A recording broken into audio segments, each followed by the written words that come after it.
Ladies and gentlemen, my name is Scott. Hey, yo. Is that his younger brother? It's gonna be Jeff. The cream will rise to the top. Oh, yeah. And you're listening to all of the great action figures from our good friends at Hasbro. The Fullyposeable. Have your own WrestleMania with all your favorite figures. Wrestling figure. Each sold separately from LJN. Podcast. And we are the Mount Rushmore of professional wrestling.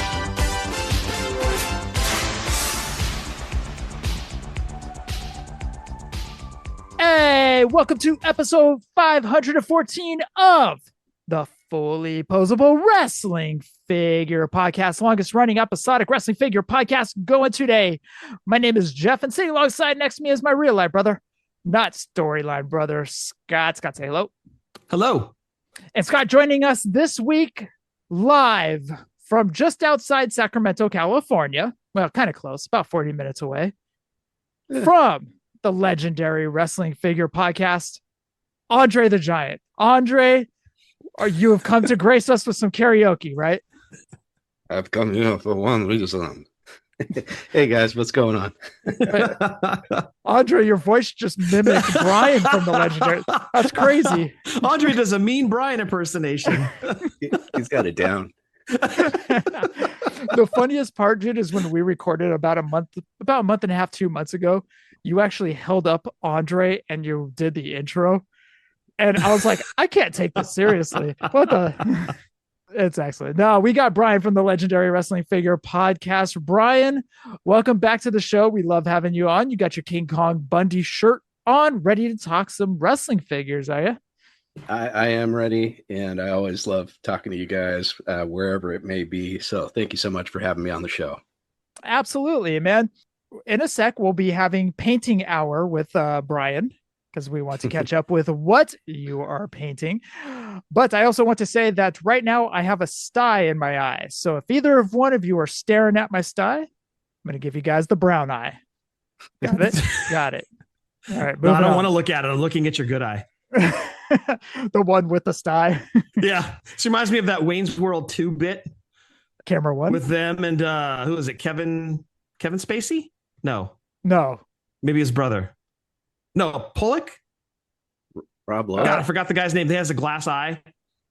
And Garth keeps looking at it, keeps making comments about it, and so does Wayne. It's like Austin Powers staring at the mole. Don't worry, Jeff. I won't try to stymie you. Oh, I like what you did there. That's actually clever. I can't be mad at you. You were just jet skiing, right? I was jet skiing a couple of days prior to WrestleMania 9. Hasn't gone away since 1993. You pissed off Macho Man. Allegedly. Brian, everything else going good over there? Yeah, no complaints at all. Almost Thanksgiving. Well, after this will drop after Thanksgiving, but looking forward to spending a little time with family. I'm sure you guys are as well. Everybody knows where to find our stuff. Brian, why don't you go ahead and promote your podcast?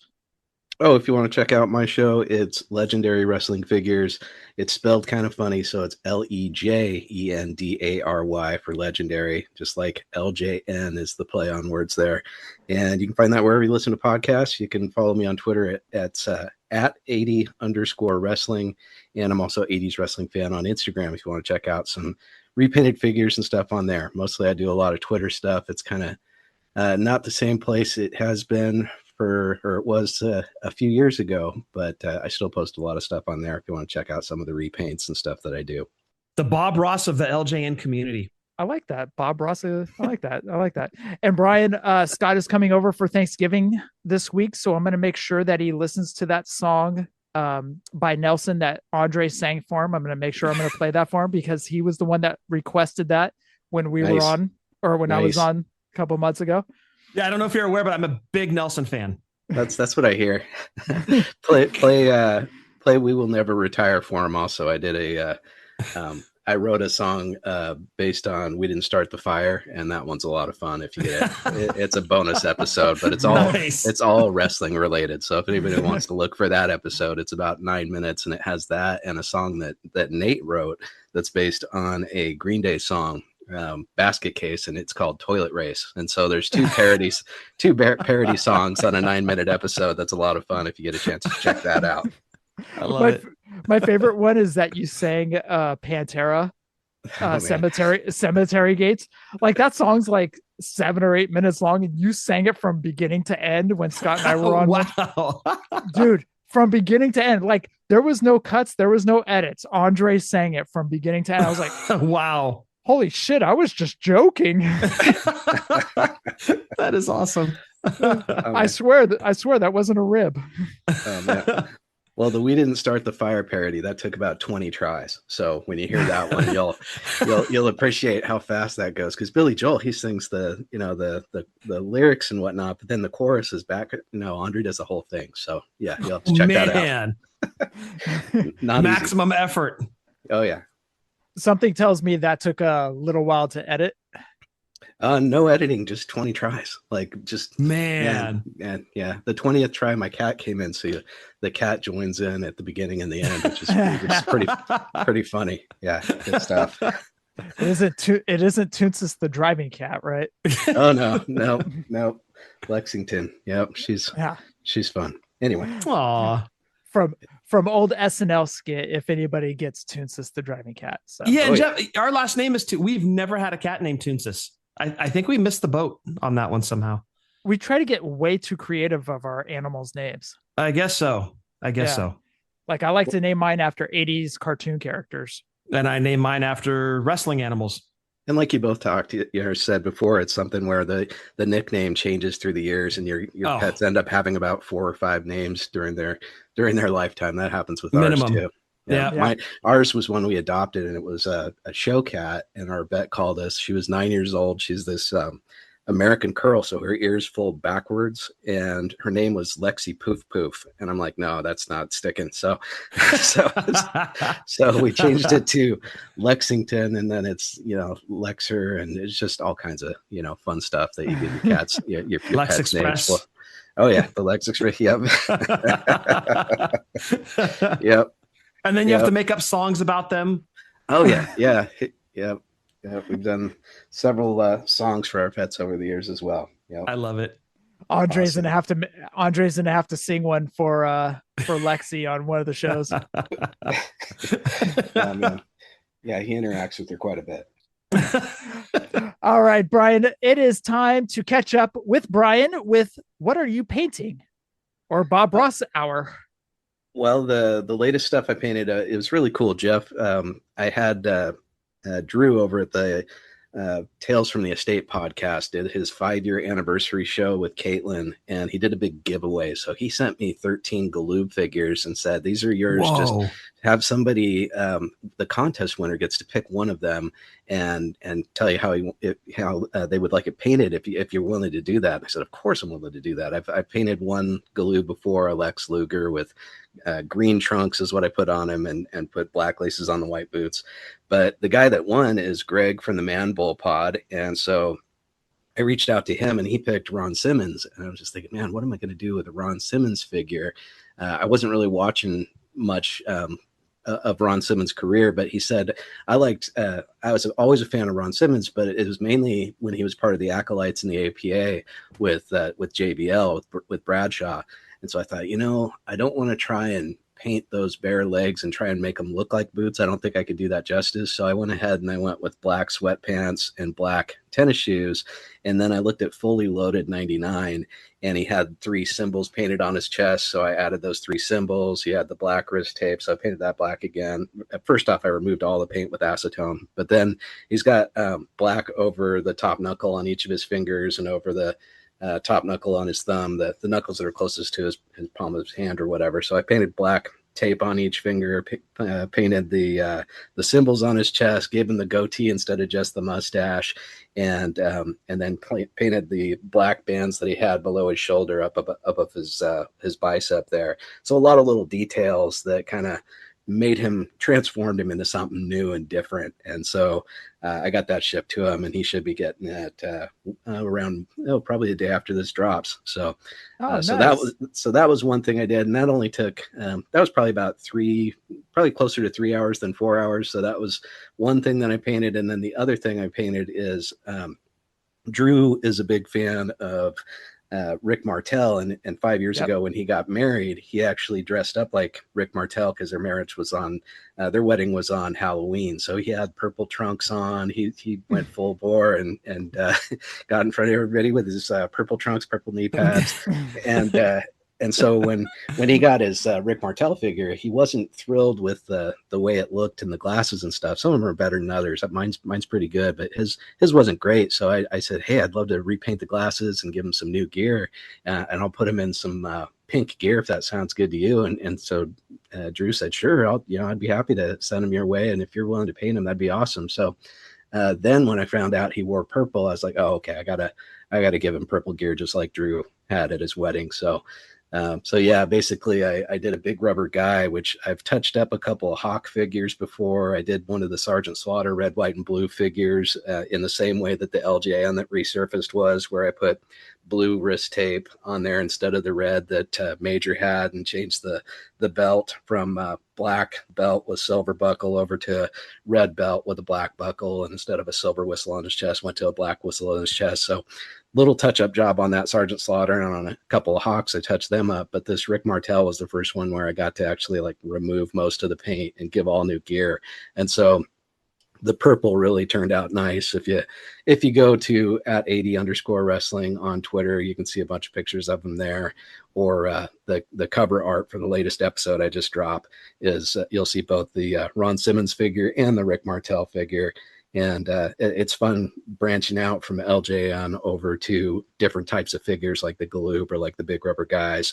The Big Rubber Guys is a little less forgiving than the LJNs. The soft rubber on LJNs, when I'm painting those, if I kind of mess up and get onto the skin of the figure instead of just the gear, I can take a toothpick and kind of scratch off the paint where I went onto the skin and fix it up. But it's a little bit different material on the Big Rubber Guys, so it's not quite as easy to work with, but still a ton of fun to do it. And couldn't have done it for a nicer guy. So happy 5 years, 5-year anniversary to Drew and Caitlin, and 5-year Tales from the Estate anniversary to both those guys. They're just wonderful people, that couple. Absolutely. I love Drew and Caitlin. Quick question for you. The Hawk, what did you do to touch that one? Or you said you touched up a couple of Hawks. What'd you do for him? So I had one Hawk that took a spill off my shelf and scratched the face paint. So oh no. Yeah, so luckily I just dabbed a little bit of black, just black paint, and then a touch of glossy Mod Podge, and you can't tell unless you're out in the sunlight and really looking for it. And then I had another one that I got from one of the guys, won't name names, on Whatnot, one of the guys at Major, and it had a splash of silver paint on the front of the tights just from the factory. And so I reached out, but they didn't respond back. So then I thought, they're made in two parts. They've got the upper half and the bottom half that they're attached together. So I was thinking, maybe that bottom half is just black rubber and I can just take acetone and remove the silver paint. But no, the black tights came away too. So it is just flesh colored on the bottom half of those Road Warrior figures also. So I did the same thing, just a little bit of black paint once I'd gotten rid of the silver, and then a little bit of Mod Podge to shine it up and make it look good. So both of those are back to looking pretty close to factory. And I'd only gotten the one because I was afraid that I had messed up the face paint and wouldn't, be able to fix it on the other. And so I ordered that, and then I went to fixing up that face paint and realized I didn't really need to order the one with the second one. But oh well, it's not the end of the world to have extra Road Warriors. That's right. Words to live by. Yeah. So are you excited about having LJNs on the shelves being, because you figure if you go back and you have to repaint some LJNs, it's going to be pricey to do that. But now you can just run down to Target, grab one for $25 instead of ordering them on eBay. That could be anywhere from 30 to 50, if I'm not mistaken, depending on who you get, of course. Well, I heard, you guys and TB Toycast drop some news about the rumors of Wave 3 and other ones coming down the road. So, yep. so wave 3, I mean, Boss Man and Warrior in wave 2, Boss Man and Rude in wave 3. Those are black card figures. There's only 6 of them that were, that I consider 1989 Grand Toys black card figures. So with Warrior, Boss Man, and Rude, you've got 3 of them already. They're going to hit the shelves to all those people that weren't able to get them back then and don't want to spend hundreds of dollars now. So I think it's awesome that they're going to be able to get them at $25, or maybe they'll end up raising the price a little bit. But to get them at that price is excellent. I'm hoping that the Rude, that they scale the size down a little bit, because you guys also said that they're coming out with down the road a Jake the Snake Roberts. So I'm hoping that even if they change the gear on Jake, that they increase the size of him and that they decrease the size of Rick Rude. So that those are both a little bit more to scale. With the Big Boss Man figure, I went ahead and I tried putting the hat that Dusty has, the new LJN Dusty Rhodes and the polka dots. It's a little too small to fit on Boss Man's head, so maybe they'll account for that, and they'll put maybe they'll make Boss Man a little bit smaller. The other thing I was thinking about Boss Man is he's got that Confederate flag, so I wouldn't be on the top of his shoulder, so I wouldn't be surprised if they do away with the Confederate flag. But but time will tell. But yeah, I mean, I'm excited. Stuff like that where I don't think I would ever paint a Boss Man or spend hundreds of dollars to do that. Maybe at $25 I'll get one and try something new with a Boss Man for sure. So a lot of cool figures like that. One Man Gang in particular, Bam Bam Bigelow's one that I did find one on a deal. So I was able to take the original Bam Bam and do one where the flames are on the sides of the tights instead of on the looks so much on better. the front. And I was able to add flames to the back of his shirt. And then this is where they could really do some improvements, is on Bam Bam. He's one of my favorite repaints. You could do the tattoos that, like, I added to each arm and under each arm, and the more advanced tattoo on the head. So I'm excited to see if they add stuff like that, or painted laces and painted soles on Bam Bam, stuff like that could really bring them to life. But at $25, like I say, guys that missed out on a Bam Bam or One Man Gang or these Series 6 figures, it's super cool. Maybe they'll go to the extra step of painting Bam Bam's tongue and doing stuff like I did on the one I painted. Maybe they won't, but it's just such a blessing to see it at such a low price, and to have this excitement over figures that we saw them 40 years ago, 35 to 40 years ago. So long-winded response, but yeah, I'm excited, and maybe Damien will be full color instead of just green. Yeah. Who knows? It still makes me laugh every time we talk to you, Brian. Like, you're grabbing LJNs at the ready. Like, you're just like reaching forward, reaching over, reaching down, and like LJNs are just appearing out of nowhere on screen. It's so He's also the David Copperfield of LJN community, Jeff. Oh, that's actually true, dude. Very. The Bob Ross and David Copperfield all rolled into one. Dude, it makes me laugh every single time. Like, he can just keep going. He knows which figure he's gonna reach for next. And he's got them at the ready, dude. It makes me laugh every time. I like Brian's point about scaling. Like, that is such a good point, that there's certain things that Mattel can do to pay homage to LJN, but maybe to dress it up or put their own little stamp on it. And I think, Brian, you bring up a perfect point about scaling, and not just scaling, but also adding those touches, like the flames on the back of Bam Bam, the laces, the tongue, the extra tattoos. There's things that they can do to pay homage, but then put their own stamp. And I hope that they go those extra steps and do those kinds of things, because again, you're the perfect person to have on here, by the way. I mean, we're on the eve of them showing up again in stores. We grew up with these things. We love them. I'm so happy we're able to talk to you about them and kind of express our love for them. But yeah, I think Mattel's going to do it right, man. What do you think? Do you have the Dusty in hand? Then I take it, since you have the hat, you've got the Dusty in hand. I do. Yeah. But there you go, Jeff. He just did it again. Like, poof, out of thin air, just bam. There's Dusty. Okay, so right now we could literally do a side by side comparison, LJN to BRG to the new LJN from Mattel. What is your opinion of the feeling of the rubber, the overall look of the figures? Not necessarily pick a favorite, but maybe like a quick compare contrast. Well, just the skin is a little bit more tan on the new Mattel LJN than it is on a Big Rubber Guys figure. Both of them, they don't have the soft rubber feel. I've heard that Latuni's a little closer. Jeff could probably speak to that if he's opened any of his yet. So I guess he can't, because I'm guessing he's never opened. Jeff doesn't open figures, so never mind. Jeff and open, yeah, no, that doesn't go together. But yeah, it's kind of like a hard plastic. So like if I take one of the Hogans that I've painted, or my original Hogan from childhood, and then I take the new Mattel LJN Hogan that's more tan and has green eyes instead of blue eyes, it's not as bendable. It's a little bit more rigid. Hard. It's not as soft a rubber, but it's close enough, and it stands really well. It looks really cool. I was thinking the feet were a lot bigger, but they're not that much bigger. They're maybe that's close. Maybe an eighth of an inch, so it's not a huge difference there. And yeah, so I mean, I'm happy with all three companies, the old LJN, the new Mattel LJN, and the Big Rubber Guys. I haven't tried any Latuni yet. I'm not they're nothing against them. They're so creative. They've done so many different things that nobody's doing. Yeah, it's just with like the Andre in particular, the scaling looks a little too big on the Andre.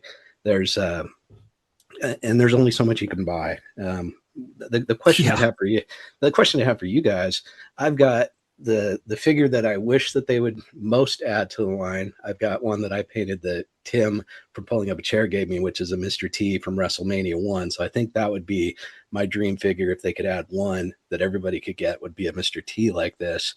And then the other figure that I wish that they would redesign, kind of like they did with Jesse, for me, it would be Adrian Adonis. I like to see him. I don't know that they'll ever sign him, but I'd love to see Mattel do an Adrian Adonis more in a mean, vicious, scowling Adrian Adonis instead of the effeminate. I think would be awesome.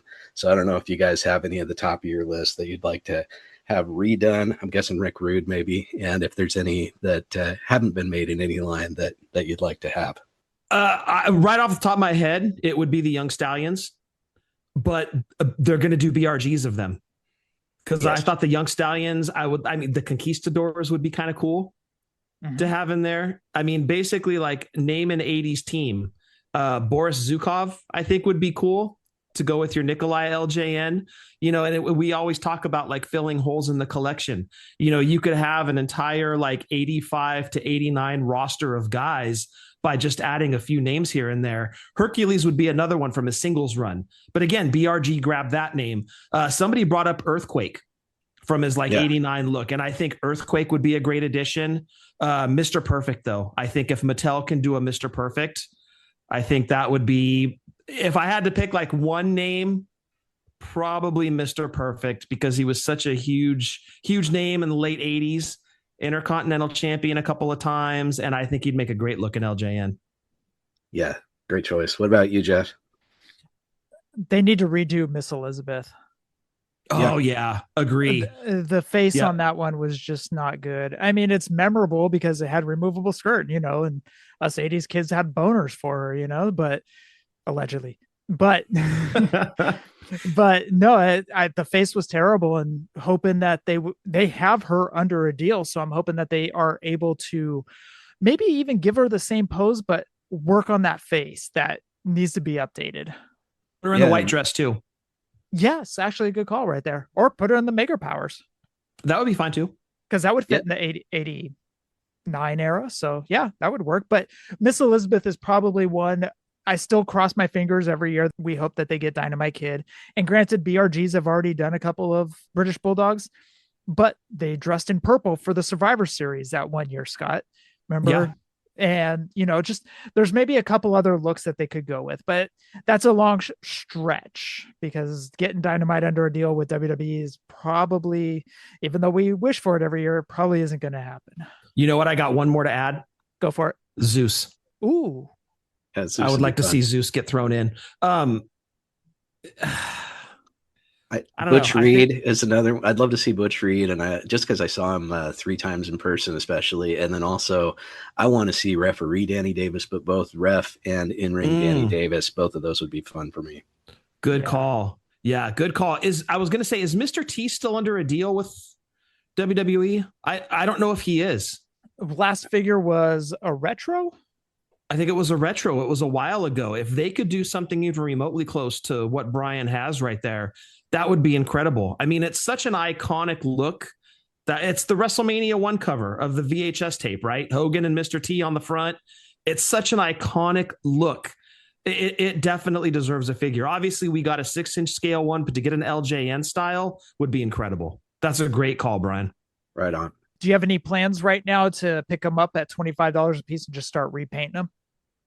Not with the ones. So with Dusty and with Hogan, neither of those, because I've done several different Hogan figures. Right. But with Warrior, I actually got a blank Warrior from Travis over at TB Toycast, so I'm working on one of those now, and I did a 3D printed one from him before as well. Bundy, I've done several of those. There's not much else I can do with a Bundy. And Jesse and the announcer's gear, I probably won't do anything with that.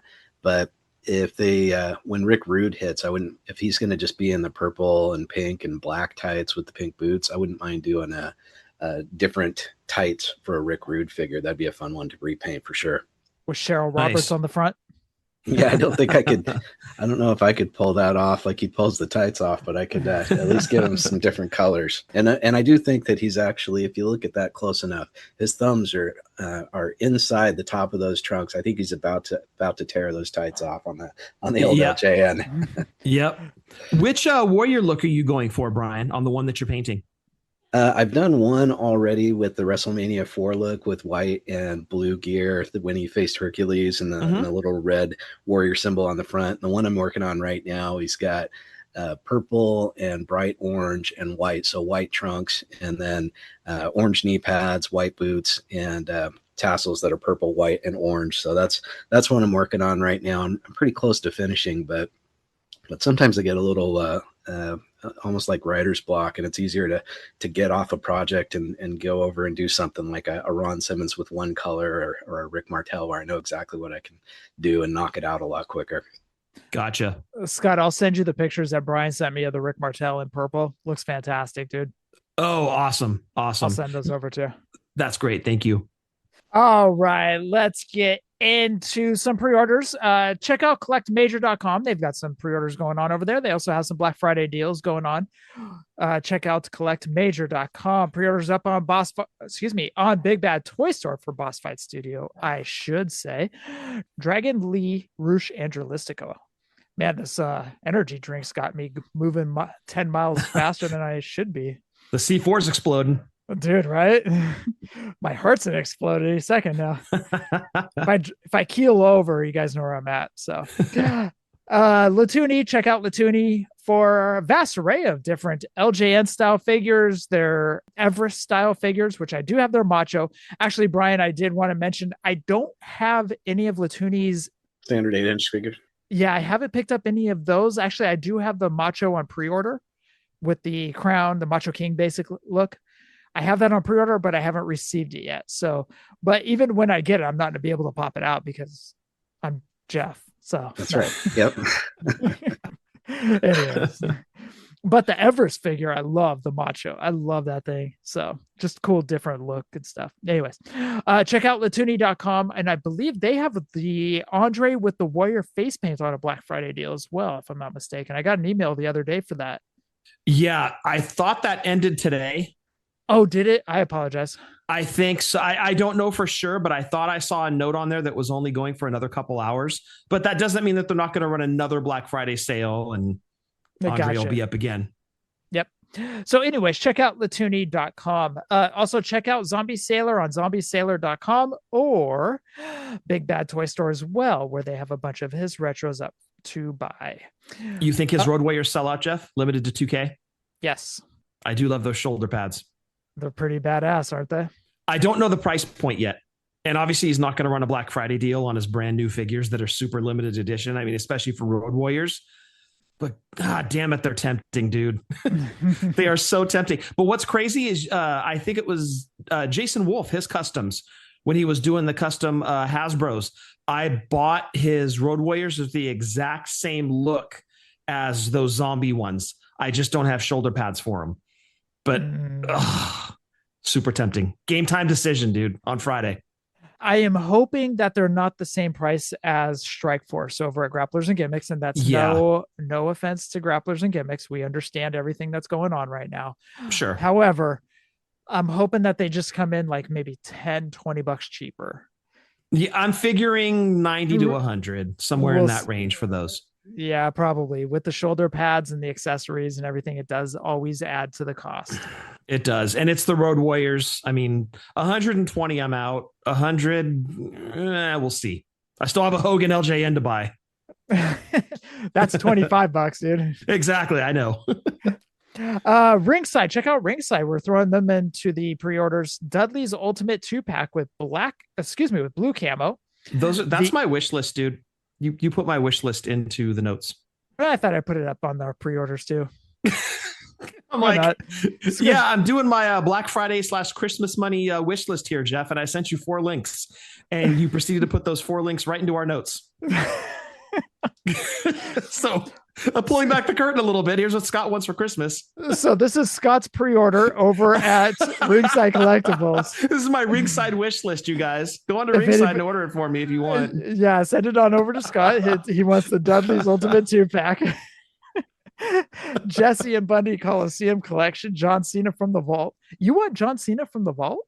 It's the orange jersey with the US and world titles. It's the titles that are selling you, isn't it? Well, I need a Cena for the Detolf. I've got his Ultimate Edition from the ECW One Night Stand pay-per-view when he faced RVD. I've got that Ultimate Edition, but I want a WWE Cena where he was like, all the spinner titles and the basketball jersey, and I want like that look Cena. Okay. All right. Well, just throw a rock, dude. There's many Cenas out there. No, I know, but that one's cool. Okay. Yeah, I saw people were getting the Bundy and the Jesse Coliseum collection. I know Diego in Florida texted me pictures of it. Have you guys gotten those yet? I haven't. I haven't yet. Those are outstanding. I'm not trying to play the long game. I don't have the funds to do it yet. Yeah. Yep, I hear you. Yeah, it's definitely on the list. Those Jesse tights with the with your grandma, it's basically like what my grandma's sheets look like, or old wallpaper. They're Yes. so well done on that thing. So yeah, I'd jump on those if you plan to get them. I like the dark red boots that you have on that one too, Brian. That's a nice contrast on the coloring there. Yeah, and I didn't do it on this one, but that bald spot up there is what he should have been painted with. So love it. Yep. Where did the Jessies just come from? His magic LJN hat, dude. Like they're ready. They're on the ready. He's like, Jesse, here we go, dude. I love it, Brian. Some magicians pull rabbits. Brian pulls LJNs. That's Brian. That's what he comes out of his hat. Change. Don't ever change, man. We love you, dude. This is hilarious to me, dude. It's great. It makes me laugh every single time, dude. Don't ever change. Well, Jeff's so organized with the show notes. It always impresses me. So I kind of knew he was going to talk about those Coliseum collection. I was like, I got to bring a couple Jessies to staged them. I like it. Yeah, there you go. Oh, he's talking about Scott's wish list. All right. Yeah. He's a regular LJN Funhouse over there. It's great. All right. Also, KWK, this is going to be the last week to get the Dory Funk. J&J exclusive is the cowboy hat and the bull rope. The regular version is the red trunks and the light blue trunks for Dory Funk. And a belt that is inspired by, it is not, but is inspired by the NWA it is not. title. It is not the NWA title. So that is Shop KWK, or check out on Instagram KWK brand. And you will be able to see where you can pre-order if you're in the States or in Canada, or anywhere else or across the world. You will save on shipping. So that is KWK, or shopkwk.com, or KWK brand on Instagram. All right. It is time for the news over at Jazzware's Vault.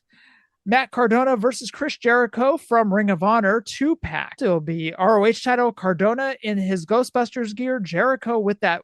He came out with this weird Statue of Liberty kind of crown thing on. Anyways, he had it comes with that. It comes with a gimmick thing on his head. Neidhart Chris Jericho shirt. Pre-orders are up on December 3rd, this upcoming Wednesday. Those are pre-orders on Jazzware's Vault. Also, sticking with Ring of Honor, sorry, not Ring of Honor, AEW, same thing. There will be a Swerve exclusive on shopaew.com. That is one of 3,000 Swerve on shopaew.com. Steep price point on that one, Jeffy. $60 for a single figure. Tariffs, man. Tariffs, they're killing us. They're trash. Yeah, the Mercedes Monet was 50. It was 50. Yep. Okay, so it went up $10, and I don't know, man. I mean, they're Supreme figures. If they wanted to charge 60, that makes sense. Okay, but this is not a Supreme figure. There's not a boatload of accessories, alternate legs, torsos, arms, what have you. It's a Swerve figure, and he's $60. Yeah, it's limited, but that's steep. I thought 50 was a lot for Mercedes, but you had perceived value with the soft goods that were in there. With Swerve, you're still getting that, but it's $60 that's an ask. But hey, you know what? This will really test how popular Swerve is with the AEW collector crowd. Well, he's very popular. I don't know if he's $60 popular. Is he $60 popular for one figure? Yeah, that's not a Supreme. Like if it was a Swerve Supreme pay-per-view figure, sure, okay, one of 3,000 Supreme, you're kind of talking, right? But a bait like an unrivaled, essentially. Ooh, I don't know. We'll see. Well, they're already paying $50 for pay-per-views, so I mean, what's $60 for a figure, right? For a figure, yeah, it's true. Touche. I was talking about tariffs, and anyways, I think tariffs are starting to affect other companies. Super 7 put out a post. It said, "It's not goodbye, it's see you soon." I say that to my dumps all the time when I drop a deuce.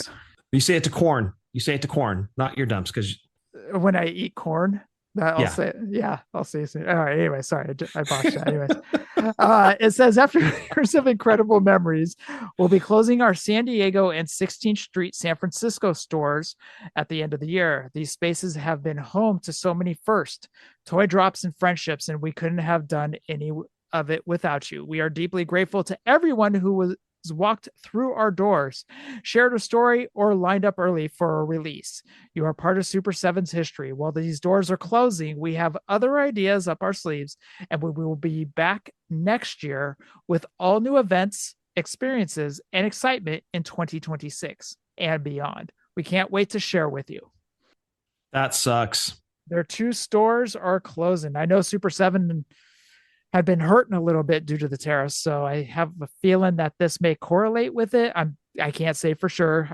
We would need to talk to Super 7, but they're scaling back for sure, and they openly admitted as much, dude. They released that statement that they were really starting to scale back, really taking a hard look at what they were offering, and that sucks because we literally talked to that dude at the San Jose Toy Show, who was like, yeah, they're starting to roll out all these contracts. They're going to start signing a bunch of different licenses. It's going to be an exciting time for Super 7.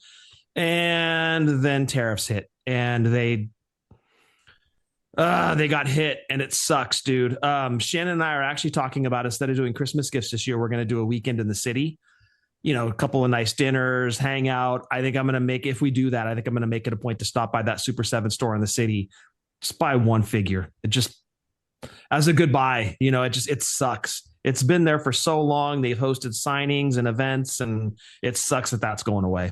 When are they closing the doors? End of the year. So I would guess right before the new year. Yeah. Yeah. I think I may take a trip over there, just pick something up. I'm hoping that they still come out with some of the ultimates of musicians that they have signed, because they have Dime Bag, and you know that the Dime Bag, I shouldn't say retro, but 3 3/4 figure did well. So did great. Yeah. No, they're going to have their stronger properties, and their numbers will tell them as much.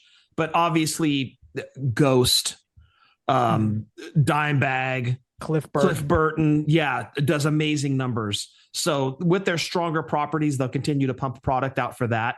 But they're really kind of scaling back across the board, and shutting these 2 stores is just, it sucks. But hopefully they'll have a presence at toy shows, as they do with the San Jose Toy Show. They're always there. So hopefully they start to kind of spread the figures around at more toy shows like that.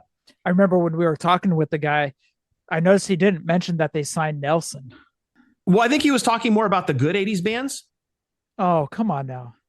Not the Come on great now. ones, just the good ones. Hey, Just the good ones. Nelson had many of hit. They had that song. Yeah, Andre sang it on Brian's show. All right, moving along. Matt Maniacs, known for their 2-packs, and thank you, Scott. I only put down Earl Hebner, but they are making Earl and Dave Hebner. It's probably the same figure, just interchangeable, but they're making a 2-pack of Earl and Dave Hebner. That will be Matt Maniacs. I wonder how that one's going to move. We'll see, because Sean also had. Well, no, Sean's doing the O-ring style figure for Earl Hebner. I don't know, dude. It's going to be, and the price point's going to be lower because this is a 2-pack, and I don't remember how much the Matt Maniacs 2-packs are, but I got to say they're at least $60. It'd be cool if Earl and Dave are just pointing at each other like the Spider-Man meme. Right? That'd be cool. Yeah. If they post like that. One's got to be kicking the other in the ribs, just like the main event, you know? Yes.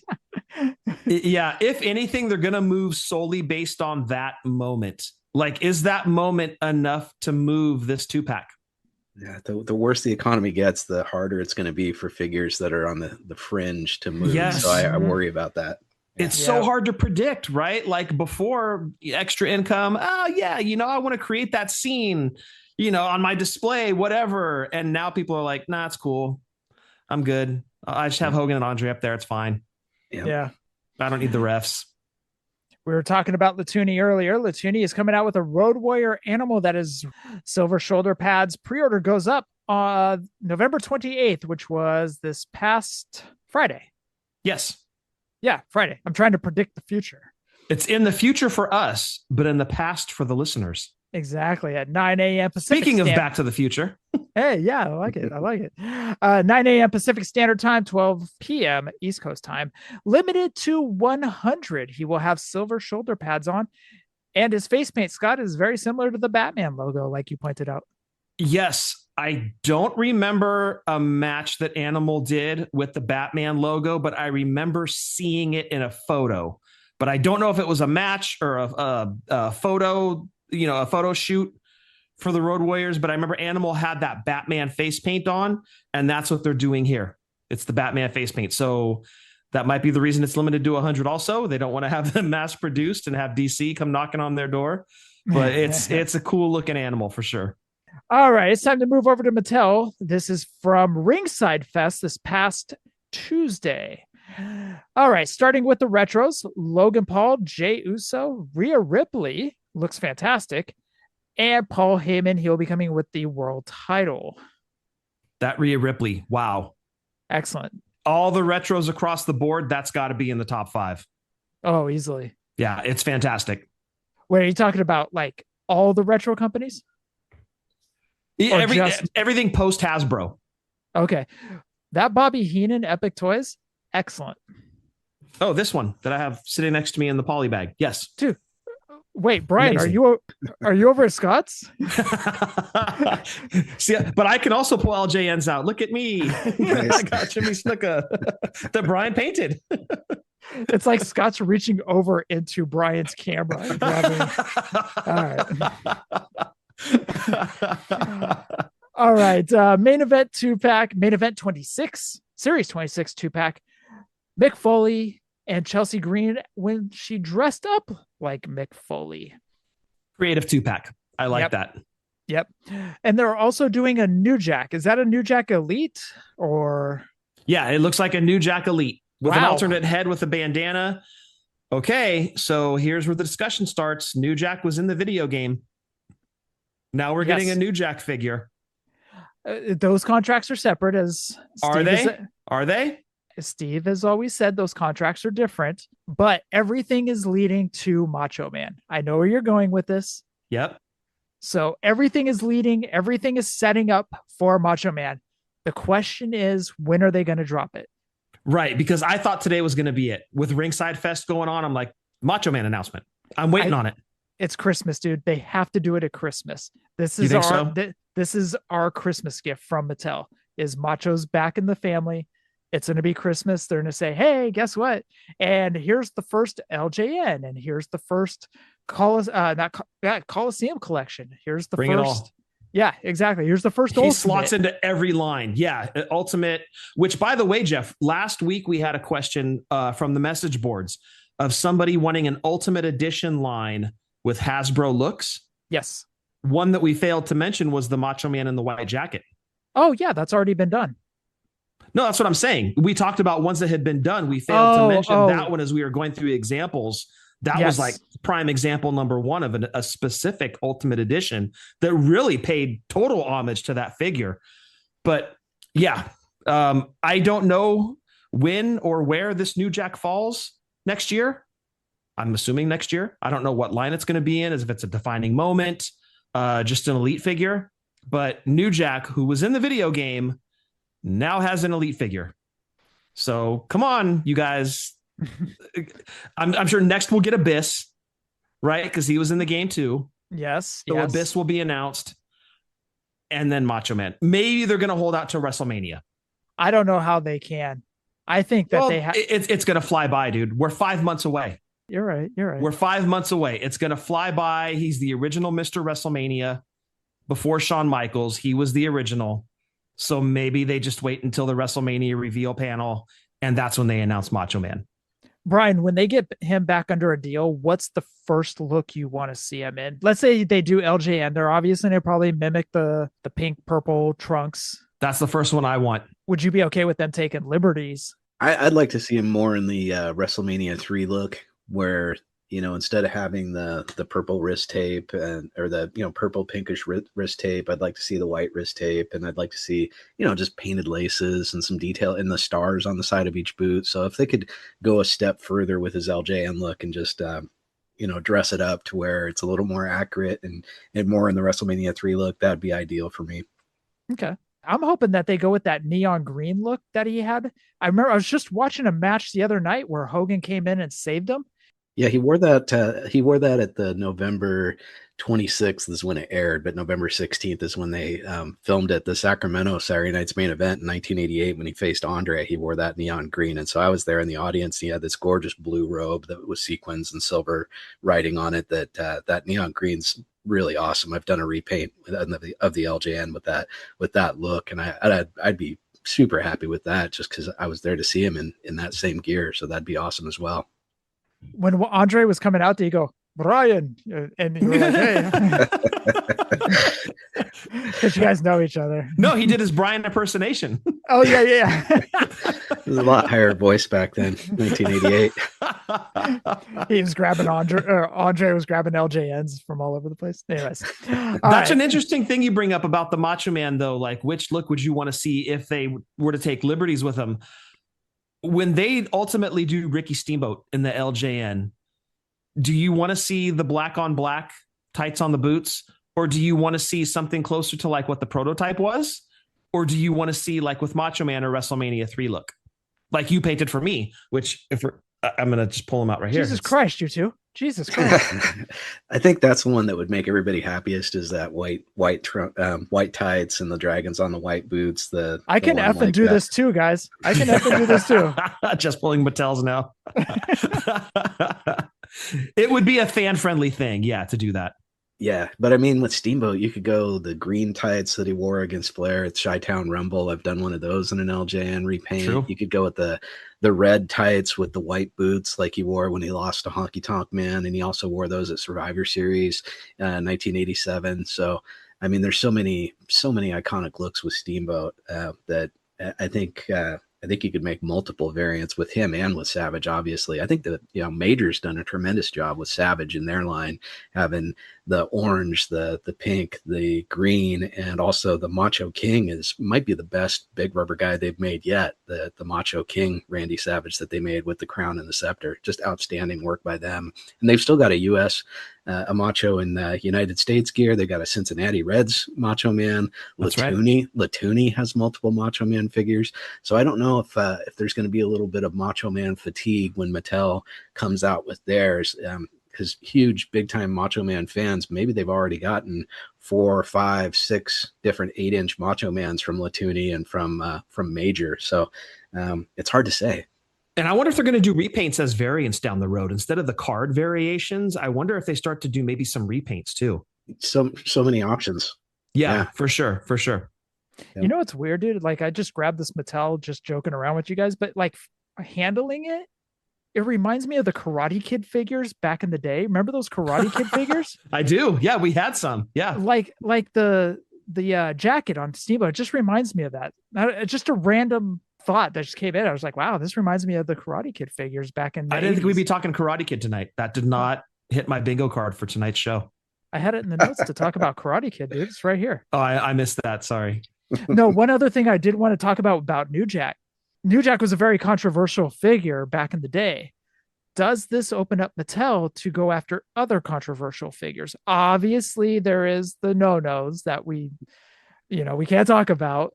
But like, does this open up a Dynamite Kid? Does this open up Throw a Rock of Dark Side of the Ring? Does this open up other people that have had troubled past that maybe they avoided that now they may dip their toe into trying to get the license for? I think the safe play is, are they in a video game?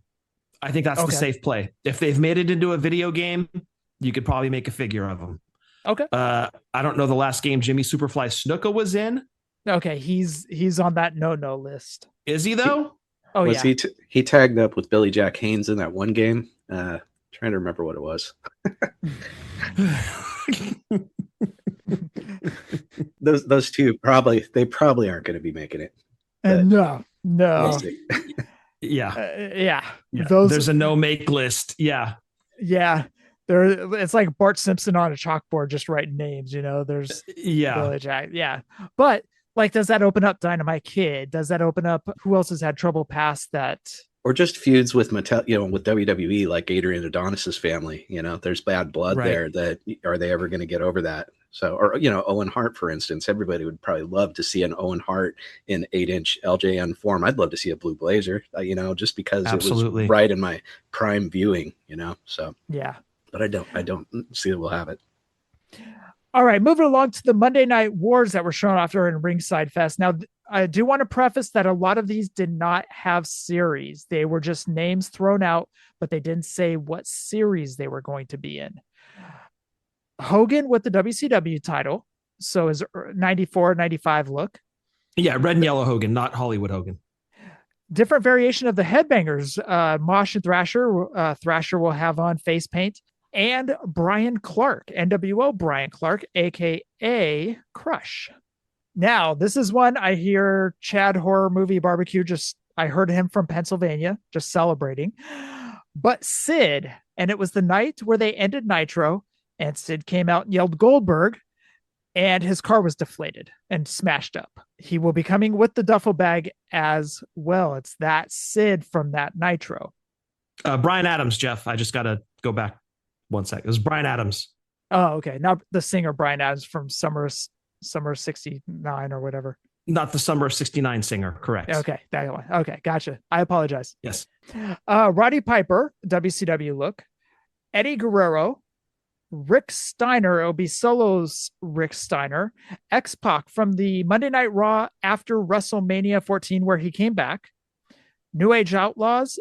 And a couple of Build-A-Figures, Rick Rude and Charles Robinson. And I do want to preface again, as of this recording, there have been no series numbers attached to this. No, but we do know that the Hogan, Headbangers, and Brian Adams set has the Rick Rude as a Build-A-Figure.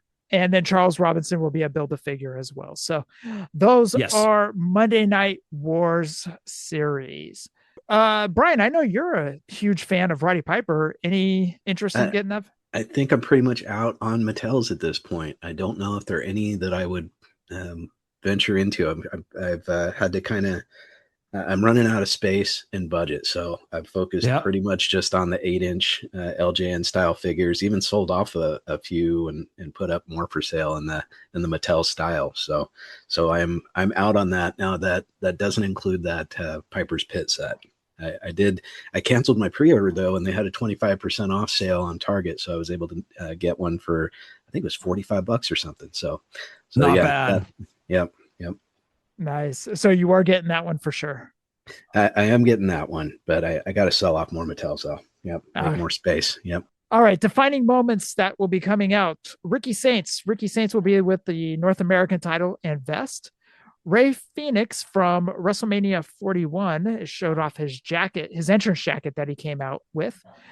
Cody Rhodes, it will have his long jacket and winged eagle title, and Penta. Those are defining moments via pre-order at Ringside. Also, from the Vault, Series 8, Harlem Heat with WCW tag titles and the the do-rags that they come out with.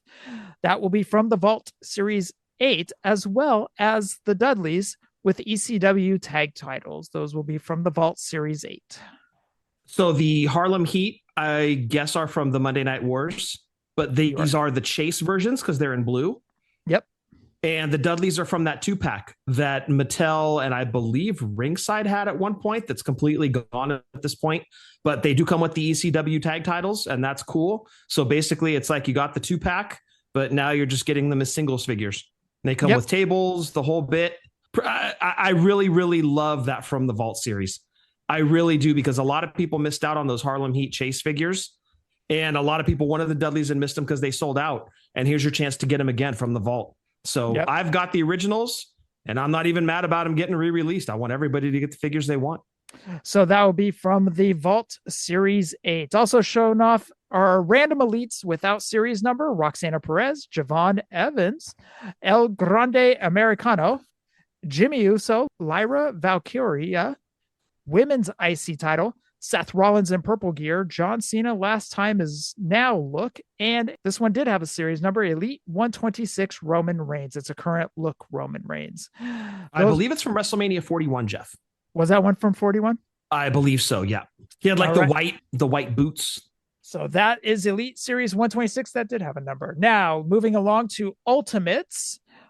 Ultimate Series 30, Hulk Hogan. You'll have a Hulk Rules tank top being torn. Also from Ultimate Edition Series 30, Rhea Ripley with the vest and a rabbit mask. That was from last year's Survivor Series, you said, Scott? Yes, from the War Games match. Seth Rollins from Ultimate Edition 30 will have a crazy jacket. I just put crazy jacket because all of his jackets are crazy. And sunglasses too. And sunglasses as well. Other Ultimate Editions shown off. Unfortunately, no series number as of right now. John Cena, last time is now. He'll have the towel hat, and I put Peacemaker haircut because he looked like Peacemaker. Accurate. Yes. Brian, are you watching Peacemaker? I haven't. No, I have not watched Peacemaker. Oh, okay. Do you have 4 days off coming up? I'll have to check it out. Yeah, right now I just binged the Welcome to Derry, the first 5 episodes. So that's what I'm kind of into right now. And then a horrible show that's just like Yellowstone called Oil Man with Billy Bob Thornton. So that's that's the 2 that I've been watching lately. Brian, next time you're on, we want a book report of Peacemaker. All right. We do. That's fantastic. He's not kidding. No. Oh, good. Oh, good. Front and back. 30 pages. No, I'm just kidding. All right. Cody Rhodes, he'll have the mask that he wore one of the pay-per-views. I forget which pay-per-view that was. Was it It's like the white entrance mask when he comes up from the stage. And yep. Jacket and title. Chelsea Green, top hat, white gear with her face all over it, for those that remember that gear. Randy Orton, it just said Randy Orton Ultimate Edition, but there was no accessories. It was just no accessories. Just Randy and some hands. Yeah, that was it. AJ Styles, 3 heads total. One of them is with that Bullet Club mask that everybody knows, and blue gear. That's a re-release, Jeff. Of the AJ? Yeah. His original Ultimate was that figure. It was that's a re-release, as is the next one you're going to go over. But it didn't have the mask head, it though, did. right? Yeah. I'll look it up right now. All right. I'll continue on. I need to be fact-checked. All right. Undertaker, trench coat and hat as well. Oh, crap. Maybe you're right. I thought so. Okay, so it's not a re-release. I thought that was just a straight re-release of his original. But yeah, now that I'm looking at it, yeah, it's white tights. No, because if I'm not mistaken, the first one was white tights with the blue writing on it. You're right. Yep. Oh. Yeah, with light blue. And this is like a darker blue. So yes, I'm glad we fact-checked. Scott, tell me more how much I'm right. Yes. Don't get used to it. I'm just rubbing my nipples over here. Now you need is Brian to serenade you with some Andre the Giant Nelson. You're having quite a night. He's already done that. All right. We do have a few more questions that Ozer popped up on the message boards to answer a couple more. Let's go over to the new 80s revolution. Brian, was this you? Not me. It wasn't you? You didn't ask a question on the message boards? Nope. All right. Question comes in from the new 80s. He said, figured I'd try my hand at asking a question. Based on current evidence, I predict LJN is going to be bigger than big. I know it's early in the line, but any talk of tag team sets, the Sling 'em Fling 'em ring, cage match, bendies, thumb wrestlers. Steve said, anything can happen. I'm waiting for the tag team sets. And you know what the best part is, Scott and Brian? The best part is they can take liberties and say, okay, we only have, I think, Scott, you and I talked about it. They only have 3 tag teams as of right now signed under deals, the Hart Foundation, the Dream Team, and Hillbilly Jim and Hogan, or Sheik and Volkov. Sheik and Volkov. Yep. And Demolition. Well, they can do liberties and go back and say, okay, we're going to put Demolition in there. Yeah. We could put the Usos in there, Yeah. We could put, I don't know how well New Day would sell. They could put New Day in there, but they can start taking liberties and adding extra tag team 2-packs to these sets moving forward. Do you think they do 2 at a time? If they were say, okay, we're going to release these box tag team sets that you guys grew up with. Do you do 1 just to see how it does? Or do you jump in with both feet and go, we're going to give you 2 sets and we'll just see how they sell? Mattel Creations do start off with 1, start it slow, kind of dip your toe into the water, kind of see where Hart it Foundation. goes. That's your money maker right off the bat. That's the money maker. Yep. You got it. A father and son series with Cody and Dusty, or Cowboy Bob and Randy. You could get creative with that. Absolutely. You can come out with 2 rocks like the Superstars figures. Okay, please don't do that. Please don't do that again, you guys. Please. I mean, it's a cool set. I actually like it, but don't do that. Not in the LJN. No. Trash. Stop that. Yeah, don't do that. Please stop it. All right. Next question came in from JZV. Hey, Steve, will there ever be any chance we get celebrity figures again, like how we got Gronkowski and Knoxville in Elite Series? We should have people like Bad Bunny, Jelly Roll, I Show Speed, Snoop Dogg. I thought he said celebrity. Come on now. Maybe George Kittle, since he's a big fan and have done stuff with the company. Dennis Rodman had a match with the NWO. If they are signed to deals that allow figures, we'll get them into the line, Steve said. Still waiting on that Bad Bunny. It was announced. It hit Walmart's website. You might be waiting a little bit longer. Oh, I think a long bit. Yeah. I don't think that one's going to see the light of day for a really, really long time, and that sucks. Would love to see a Rodman, though.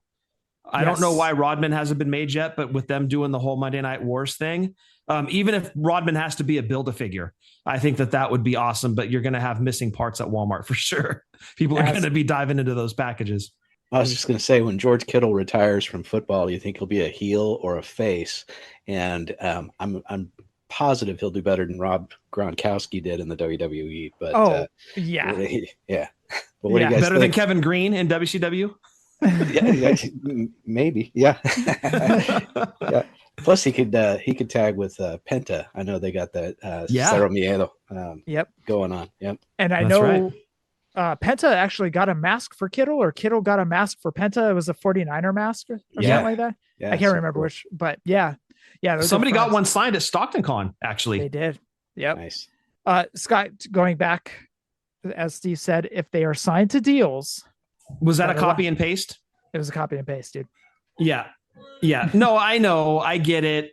I think Snoop Dogg would be fun. I don't know where he fits overall in the line. I mean, Knoxville didn't really fit into the elite line. They just kind of did it, right? It wasn't in like a WrestleMania set or anything like that where he probably should have been placed into. But Snoop, for sure, I could see. But I think out of all of those names, probably Rodman makes the most sense, especially in the Monday Night Wars line. Agreed. He also asked about Floyd Mayweather, so I guess that could be a paired with, what was it, Big Show? Is that Big Show? Yeah. Big Show. Is Big Show done with AEW? Is he I think he just popped up the other day, if I'm not mistaken. In AEW? I thought I saw him just recently. Got it. Okay. So we're going to have to wait a little while on that one then. Probably. Okay. Next question came from Baffio. Baffio? Baffio. Buffio. Hey, Steve, will Mattel Creations keep to sell exclusive retail figures like Monday Night War and Legends? He said yes. Next one comes in from DRN. Dr. Nick Riviera, 995. Hi, Dr. Nick. On the retro front, any shot at some more WCW guys in the future? Red and yellow Hogan, Luger, Goldberg, Harlem Heat, Steiners. Steve said sure. I'd love to see retro Steiners. 100%, dude. Yeah, that'd be great.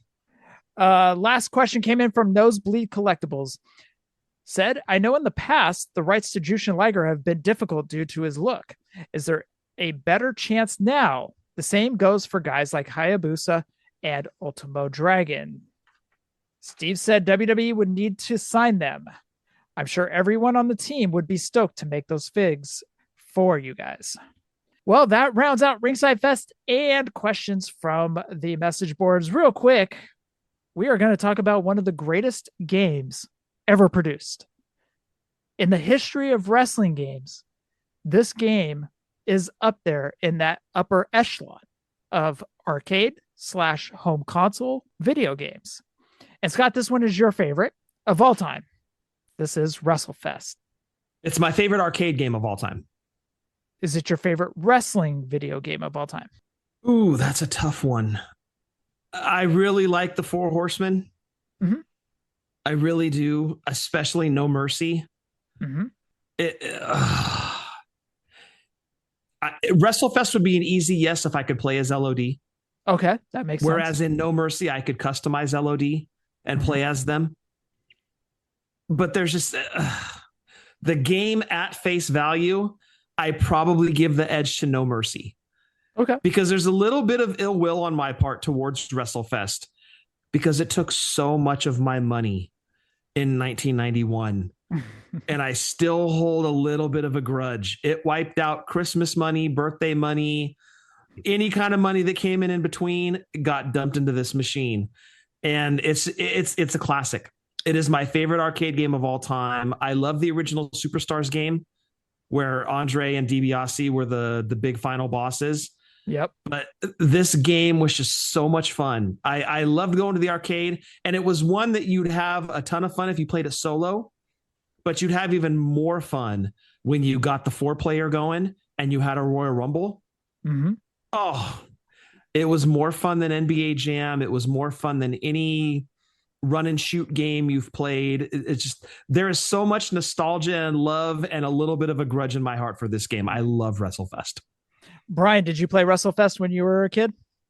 A little bit. So I remember going to 7-Eleven and plugging some quarters in there, but it's not as high on my list. I got to go real old school and go NES Pro Wrestling as my all-time favorite wrestling game, just because I spent so many hours on that and didn't know it existed. So when we got our Nintendo for Christmas, and that was included in our package of games that we got from our parents. Oh yeah. That core memory unlocked. Yeah.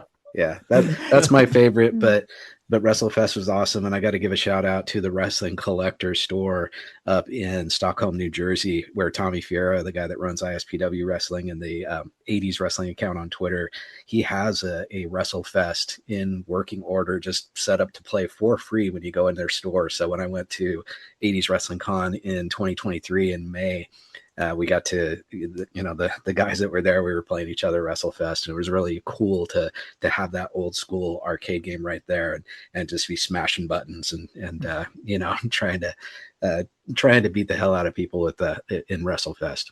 Oh, that's awesome. That is awesome. I had it at one point. And what's funny is when you have it, it's the most amazing thing in the world. You never play it. Yeah. Life happens, and I walked by it every single day, coming and going into the house. It was in the front room, and I ended up selling it. I played the hell out of it for like the first 3 weeks to a month, and then just kind of stopped. And it just kind of sat there, and it wasn't doing anything. I'm like, you know what? There's going to be somebody out there that wants this as much as I did when I first got it. So it's like, let's give it to a new home. And sure enough, the dude that bought it, got it. He fixed it all up. He sent me pictures after the fact. And like, he loves the hell out of it. So I'm happy it went to a good home, but yeah, this was 1991. So I would have been 16, 17 years old. And every time we went to Golfland in Castro Valley, this was the game. This was it. Me and the buddies just rolled up on this thing and 4-player Royal Rumbles, just throwing each other like crazy. Did you have a go-to tag team that either of you would which guys would you pick as your tag team if you're in that mode? Oh, I usually went Mr. Perfect or Sergeant Slaughter. Those are my two go-tos. I usually picked Hogan or Savage. Was Savage in it, dude? I'm sorry, Hogan and Warrior. Yeah, Hogan and Warrior. Duh, you're right. Savage was in the first one with the Yes. Yeah. Correct. Okay. Sorry, I got my games mixed up. Sorry Duggan. That was Duggan, Savage, Hogan, Honky, Jake? DiBiase, Andre. I think Jake was in it. Wasn't Jake in the first one? Superstars. Let's see. But like Scott, we would just go to Golfland in Castro Valley, and Scott wouldn't even play golf. All he wanted to do was play this game. That's it. I didn't want to play. I would look forward to the end of golf so we could go into the arcade and play this. Mini golf? Was it mini golf or was it regular golf? Yes. It was mini golf. Yeah. Which now you go into that mini golf place, it's nothing but claw games. Come on now. Yeah. That's funny. Very, so it very looks like Duggan, Hogan, Savage, Bossman, Warrior, Andre, DiBiase, and Honky Tonk. Scott and I would play the hell out of WrestleFest, and like there would be times I'd be getting pinned because I sucked at WrestleFest. And Scott would be like, dude, what are you doing? We just dumped hella quarters just to lose to like, I don't know, Perfect and I don't know, Hogan or something like that, you know? But Scott would be like, dude, you suck. He'd be so pissed at me. And there were only 2 game modes in this, right? You could either do a Saturday night's main event, which was basically a tag team, almost like Mortal Kombat, where you had to win and then you'd go to the next round and go to the next round until you hit the final bosses, which were the Legion of Doom in this game. Mm-hmm. Non-playable characters, which sucked because everybody knows my love for the Road Warriors. Or you could do a Royal Rumble. And that's really where the 4-player, there were 2 versions of this cabinet, by the way. There was a 4-player and a 2-player. The 4-player is really the one that was going to suck the quarters right out of your pocket, especially if you were with your buddies, because you were going to stand here for hours and just pump quarter after quarter into this game. You literally line them up along the top, as was the rule back in the day. If you walked up to a machine and saw quarters lined up, you kept walking. Mm-hmm. Unless you wanted to watch the people play because you were going to be waiting a while. But yeah, once you saw those quarters lined up, you knew that they had that machine for a little while. But just going over the roster of this one, there's 10 that you can select. There's Hogan, Warrior, DiBiase, Big Boss Man, who's returning from Superstars, Jake the Snake, Earthquake, Mr. Perfect, Sergeant Slaughter, and Demolition, which was Smash and Crush, not Smash and Axe. And the Big Boss tag team was the Legion of Doom. And it was just, again, 2 modes. You either played as a tag team and you kind of did the escalator up until you hit Legion of Doom, or you did the Royal Rumble. And once the Rumble was over, that was it. Game over. More quarters, please. There wasn't any magical thing where you get to go again. Nope. End of the game. You know what? Just thinking about this, there was never any WCW arcade game or anything like that. That's correct. But WWF had 3 arcade games. Just throughout their arcade run, it was. That's what I remember as 3. There was WrestleMania, Superstars, and WrestleFest, right? Correct. Where WrestleMania was like the Mortal Kombat style that was really popular back in like the mid 90s. That was the game I loved, dude. I played the hell out of that in Disneyland. So, yeah, and the home port was a lot of fun too. At the Starcade. Remember the arcade in Disneyland was in Tomorrowland? It was called Starcade. Yep. Which, funny enough, they never had Superstars or WrestleFest that I saw there, but they did have WrestleMania. Yep. All right. WrestleFest is a professional wrestling video game developed and released by Technos Japan for arcades in 1991, featuring stars of the World Wrestling Federation. The game was distributed by Technos in Japan and North America and by Tecmo in Japan. Europe and Australia It is the sequel to Techno's previous WWF game, WWF Superstars. Compared to Superstars, WrestleFest adds a variety of different wrestlers to the roster as well as enhanced graphics and sound. That is so true. The graphics on this compared to Superstars was just night and day. Way Oh, better. totally. Yeah. And the guys were bigger too. I remember in Superstars, they were a little bit small. In this one, they were just like larger than life. There are more voice samples, including commentary and pre-match introductions by WWF ring announcer Mike McGurk. The voiced cut scenes featuring Gene Okerlund from Superstars returned as well. In February 2012, THQ released a remake of the game for iOS featuring both current and former wrestlers, retitled WWE WrestleFest. I heard that was trash. It wasn't great. I didn't enjoy it. It didn't have that feel. Like you were trying to play on an iPad and it didn't Trash. register. It tried. It had the spirit of the game, but trying to play it was nothing like WrestleFest. D- for effort. There's actually, I've got the poster up here, Jeff, and I've actually got the game too.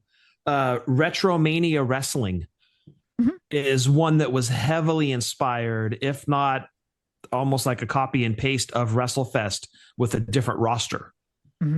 So it definitely has a legacy. That's for sure. Other games have kind of copied the style, like the re-release on the iOS and then Retromania Wrestling.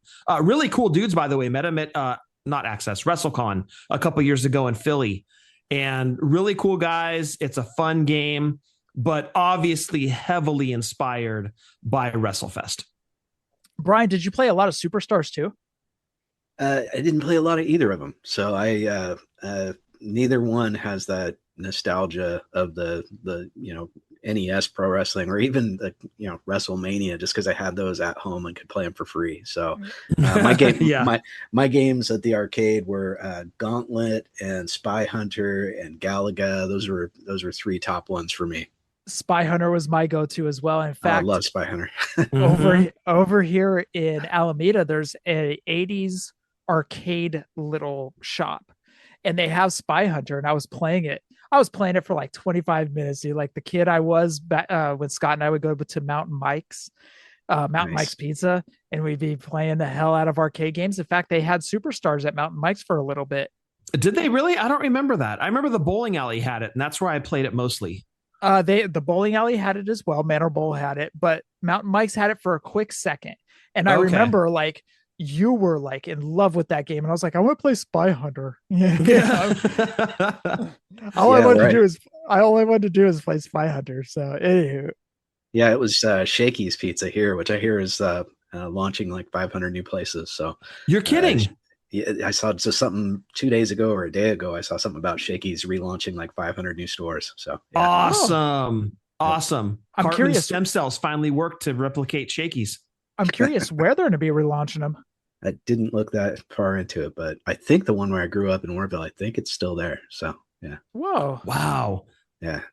Pretty cool. That's awesome. I love that. So we went to Nationals in Palm Springs 3 years ago, 2022. And there was a Shakey's there. And I hadn't eaten at Shakey's. There used to be one about 5 minutes away from Jeff and I's old place where our parents still live. Greenhouse Marketplace, they had a Shakey's. And we used to go there all the time. That's where I played the hell out of Ikari Warriors. Mm-hmm. And we'd go there, eat pizza, play video games for days. And I always loved their pizza. And I miss Shakey's. I hadn't eaten one since the 80s. And I'll tell you what, that pizza, hella good. Hella Nice. Good pizza at Shakey's. Way better than I remember it being. So I'm happy to hear they're going to be spreading again. I'll definitely be looking for one. Hopefully the rumor was true. That's what my family always had growing up as Shakey's. So, yep. That's great. Yeah, I read Sizzler's making a comeback too. There's a few still out there, but yeah, they're starting to blow up again. Yeah, there's going to be more locations for Sizzler. There's one in Manteca, Jeff. There's a Sizzler in Manteca? Dude, it's been there for a while. Like I know pre-COVID, it was there. Actually, you know what? I take that back. The one in Hayward is still there. Okay. The one that actually used to be next to Toys R Us. Yep. We'd go to Sizzler for dinner, and then we'd go to Toys R Us afterwards and beg mom and dad for LJNs. Yep. Want to go to the Sizzler, get some grub? Regarding WrestleFest, Technos also did Mat Mania and Tag Team Wrestling. And I put the referee in WrestleFest looks like Pat Patterson.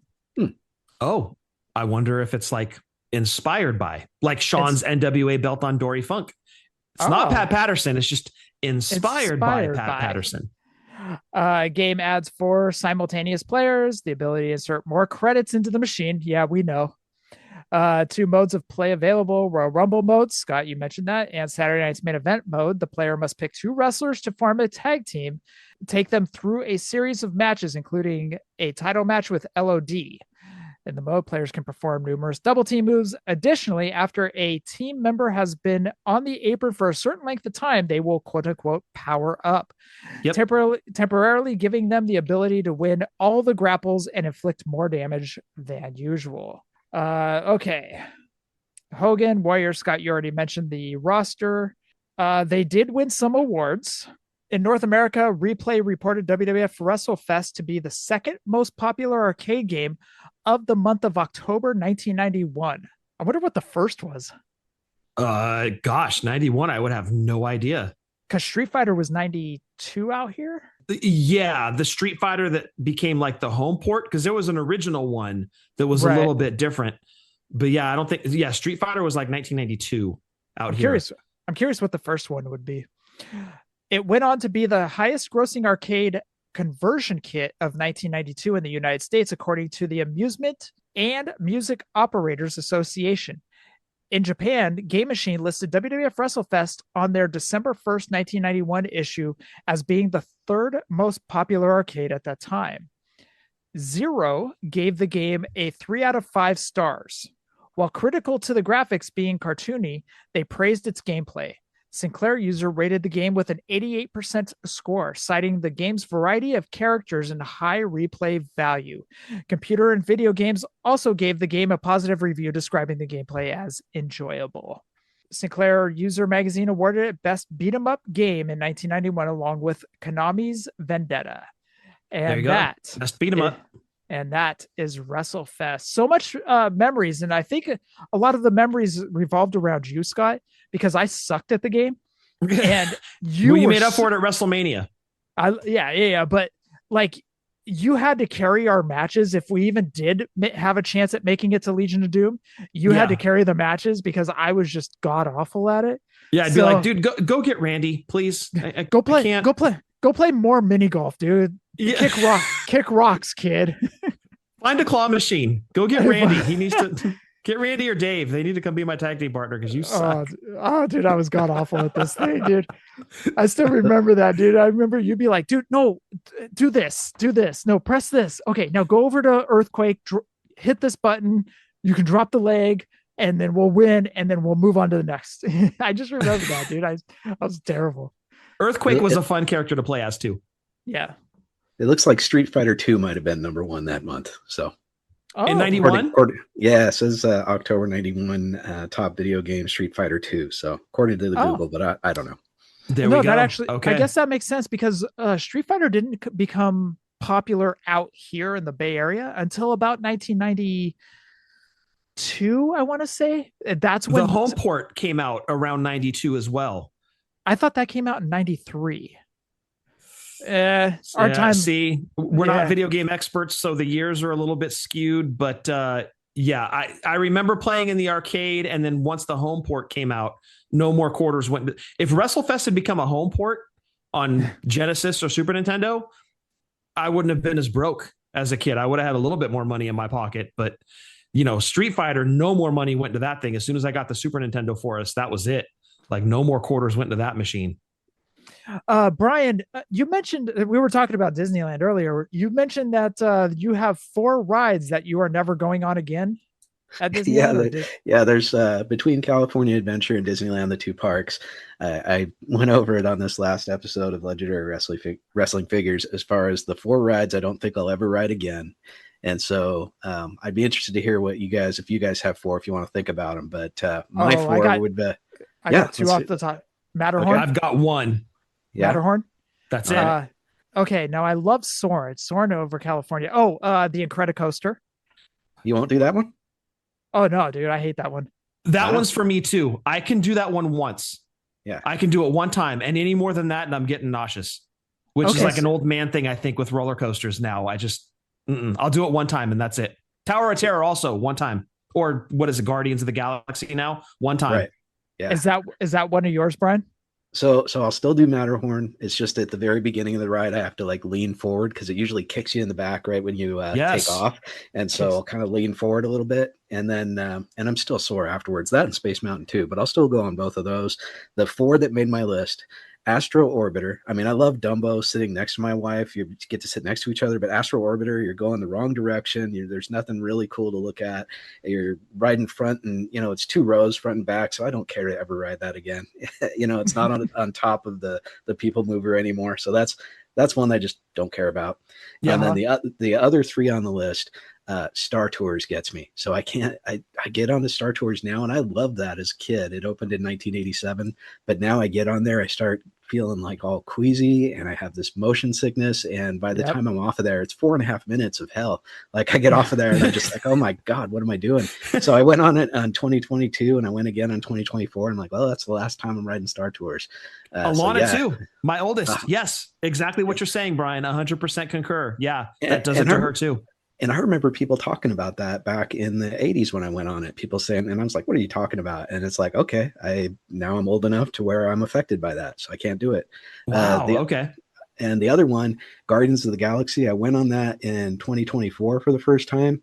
And that Mission Breakout, the Tower of Terror over in Florida, where you're up the elevator shaft, and they're dropping you 39 miles per hour using cables to pull you faster than the speed of gravity up and down.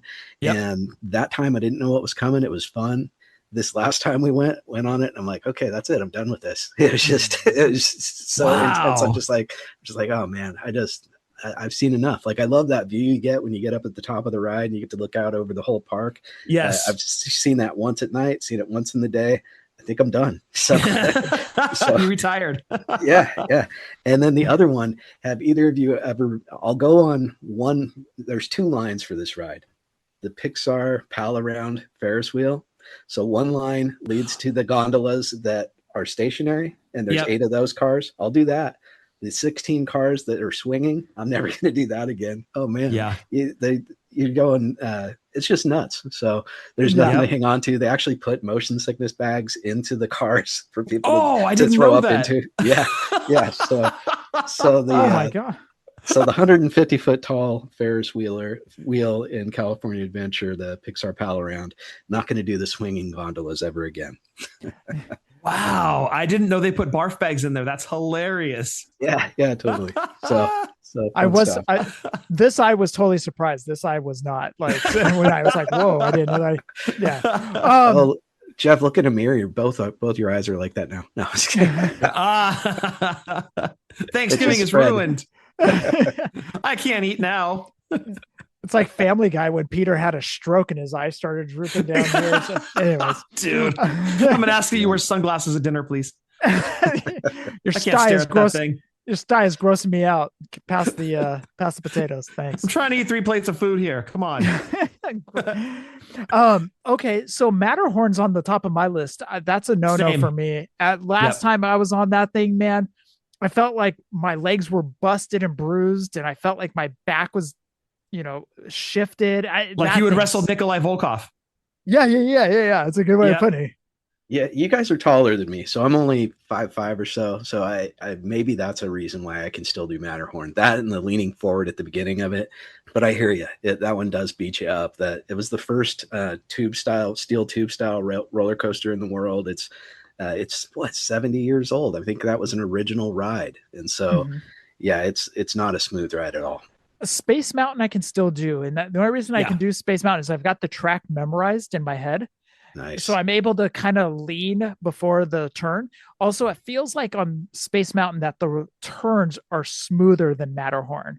They're much more so. Yeah, not as herky jerky. Mm-hmm. And again, the track is memorized in the brain, so I know exactly when they're going to make a left and when they're going to go right and all that stuff. So you can do Big Thunder. Love Big Thunder. One of my favorites. Yeah, screw that goat with the dynamite in its mouth. That's very cool. Does that goat have a name, by the way? Shoot, it does, and I'm not going to be able to remember it right now. It might even be just something like Billy Goat, but but anyway, yeah. Now the mouth actually moves chewing the dynamite now too. I don't know if it always has or not, but Oh, nice. Not back in the day. Not back. You know in what the my day. favorite part of Big Thunder is when you come out of the bomb spot and you drop down. That is the most quiet in the park I have ever heard. It's crazy every single time. Every single time too. Like, Yep. because you know, when you go up and then you drop down and then you're about to do that swooping right. Yeah. There's for It's some like a moment reason, of silence. It's everybody crazy. just gets quiet, dude. I don't know why. That, like, they're almost like expecting a bigger drop, but it's not it's not that big, and it just gets quiet. And like, people yell the most random stuff, like Angel of Death or something. I don't know. Like, or Slayer. Yeah. Or Well, yeah. Slayer. Next time you're on it, Brian, look for that spot, like after the explosion in the mountain and you come down and make that hard right. Yeah. Listen to how quiet it is. It's eerie. It's insane. And every single ride has been like that.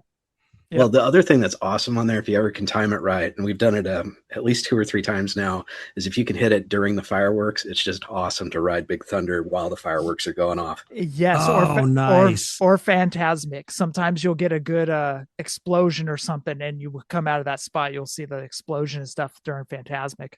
Indy right. is another backbreaker, Jeff. That one's on my, like, I'll do that one maybe once, but the line's always horrendous anyway. So we're not like getting back for that one. Brian, But fact Indy's check me. kind of rough. Brian, fact check me on this, but I think that ride came out in 1996, I believe. 90. It No, was earlier than that, dude. Was it? 95? I 95? gotta look. The other Right. cool thing is Indiana Jones and Pirates of the Caribbean and maybe the Matterhorn. Those are all you actually go under the berm of Disneyland. You're actually outside the actual perimeter of Disneyland for those rides, which is pretty amazing. Yeah. That is super cool. But that line for Indiana Jones for 30 years. If it came out in 95, then it's 30 years. If it came out in 96, it's 29. But that line has never died down. That line for Indiana Jones is consistently long, just like Peter Pan. Peter Pan's line is, unless you get there at 8 a.m. when the park opens, or 9 a.m., whatever time they're opening up that day. Unless you get there at that time, you're going to be standing in that line for at least 40 minutes. 45 All those minutes. lines suck, but Peter Pan is horrendous. Yeah, Always. it's so 1995 for Indiana Jones, so it's been 30 years now. Good call, And then with Peter Pan, it's because they only let 2 people. The way that the ride works with the 2 people at a time, it's just unless you rope drop, and even when you rope drop, sometimes you're still going to be there for 15-20 minutes depending on how far forward you get on it. So sometimes late at night, right before they're closing, is a good time to hit Fantasyland. Good point. Yeah, because the kids have all seen the fireworks. They're off to bed. Like, now the adults can go on the Fantasyland rides. Yeah. Yep. It always makes me laugh at rope drop. You can always tell the parents who just had coffee because they're running to the bathroom. So they get that push notification. They do, dude. Brian, I want to thank you for being on, man. You're always a blessing to the show. You've been a blessing to the community. You've always been a blessing, man. So 100%. I said it earlier joking, but I really mean it. Don't ever change. You're awesome, dude. You are really such a nice guy. Just can't say enough good things about you, dude. So absolutely. Well, the feeling's mutual. I thank you guys so much for all that you have done for the wrestling figure community, and your podcast is just amazing. I can't believe it's coming up on 10 years. So I'm just glad to, I just can't believe in how lucky I am to have gotten into this orbit of Fullyposeable wrestling figure podcast. I thank you guys so much for all that you do. And we're going up to Thunder Valley, and we're all meeting up, right? Sounds good. All right. We're going Thunder Valley? Thunder Valley, dude. Okay.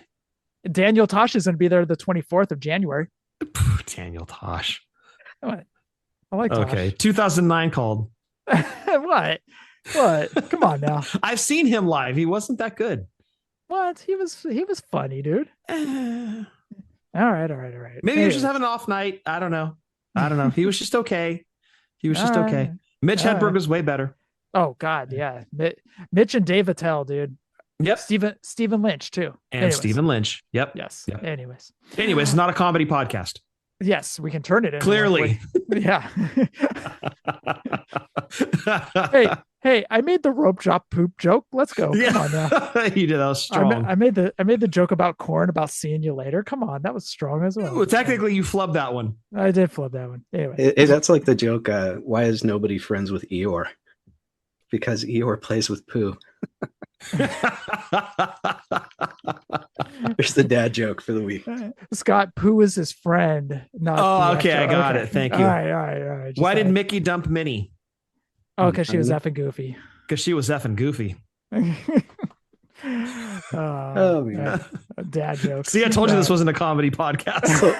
Closing on a high note. Yeah, right. Brian, also, I know the show will be out afterwards, but happy Thanksgiving to you. What are you doing? I'm actually going to my sister-in-law and niece's house and mother-in-law's house, and they're having a trip right now. So we're going to go with Costco chicken pot pie, rotisserie chicken for the girls, and a pumpkin pie and a chocolate cake and a salad. So non-conventional Thanksgiving meal where there's no big effort involved this year. So perfect. Wait, you got a Costco apple pie too, right? I did not. I'm not a big apple pie guy, but man, the chicken pot pie from Costco, if you guys haven't tried it before, I haven't tried it. That's outstanding. So if you can get one of those one time, if you can get one of those, you've got 2 or 3 days of meals for the family. It's really good. So you know what the best way to eat pumpkin pie is? Cut a big slice, walk over to the garbage, lift up the lid, and toss it right in. That's the best way to eat pumpkin. I'm not a pumpkin pie guy either. So all right, so we're on the same team on this one. Yeah. Pumpkin pie trash. Literally. Anyways, Scott, Brian, I want to thank you for being on and happy Thanksgiving to you. Scott, for episode 514, anything else? Stay safe, stay healthy. Fig Life since 2016. Happy toy hunting. Be good to each other out there and have an amazing Thanksgiving. Eat way too much. Get way too much love from the family. I hope you guys enjoy. I want to thank everybody for listening to episode 514. Scott, when you come over on Thursday, don't forget your sweatpants. Oh, I've already got the outfit planned out, dude. Gray sweatpants. Yeah. For the ladies. And my Kiss Raglan shirt that I got at the show a couple weeks ago. Dude, mom's gonna be here, dude. Don't do that. That's gross. Come on now. Okay. Talk about ending the show on a high note. See, this is comedy. Wow. This is comedy. How dare you? All right. I'll be thrown out of here. Thank you guys so much. Take care. Thank you, Ryan. 486 to 1,000. Adios. That's gross, Scott. God damn it, dude.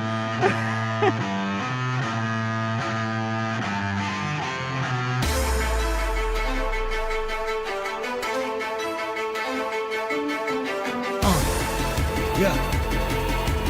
Fullyposeable. Let's go. Jeff and Scott, the Toon Brothers, busting out the ring. But we don't take it out the box, MOC. Happy toy hunting, we'll see you next week. We're the OGs of WFP. Fullyposeable, thank you all for listening. It ain't no storyline, real life siblings. So everybody go and do your toy spotting. Hashtag Fig Life, adios from the Kings.